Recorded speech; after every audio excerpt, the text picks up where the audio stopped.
It was supposed to give a major boost to small businesses in our state, but Assembly Bill 915 didn't make it past the committee stage. Well, now there's an effort by two Asian American lawmakers to bring the idea back to the table. Political reporter Morgan Rynor joins us now with what two Asian American legislature members had to say about this. Morgan. Assemblymember David Chu says that the Assembly simply does not prioritize small businesses. He authored his own bill he thought was going to help the community, but it actually died in the final committee stop. So now he, along with one of the other two Asian American senators, is promising they are going to bring it back next session. If I had $1 for every time an elected official said small businesses are the backbone of our economy. Assembly Bill 915, that's what Democrat David Chu authored. This is one of the very few times that I literally copied a Republican idea. It would have required state agencies to have an equity action plan to make sure disadvantaged businesses actually benefit from the agency. It also required 25% of all state contracts to go to small businesses. Oftentimes, these contracts go to the largest businesses, not just in our state, but in the country and in the world.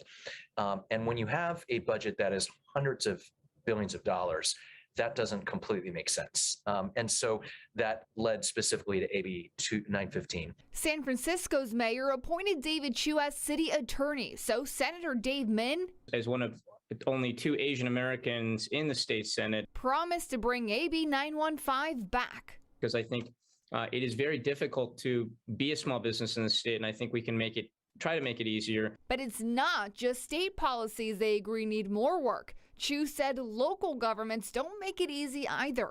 There have been actually many examples in San Francisco of ice cream shop entrepreneurs who literally spent 2 or 3 years to open up the ice cream shop and could not get their business started because the bureaucracy in my city just choked it to death. And so there really is a role for city government, whether it be in thinking about how to streamline planning and zoning rules, to thinking about the fees, to thinking about tax structures, to thinking about grant making opportunities.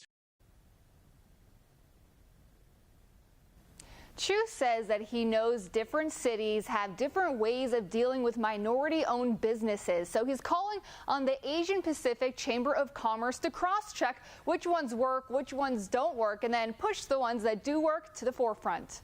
Morgan, obviously very important for small businesses trying to get going. Too many hurdles to overcome. They've tried this before, were unsuccessful. What are they doing this time to try to make sure this passes?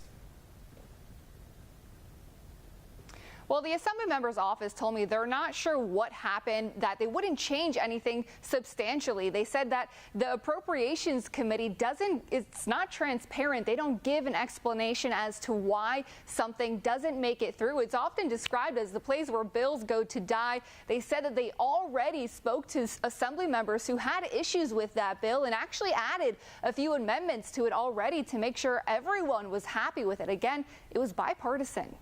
Morgan Rynor reporting live from Sacramento. Morgan, thanks for the update on that story.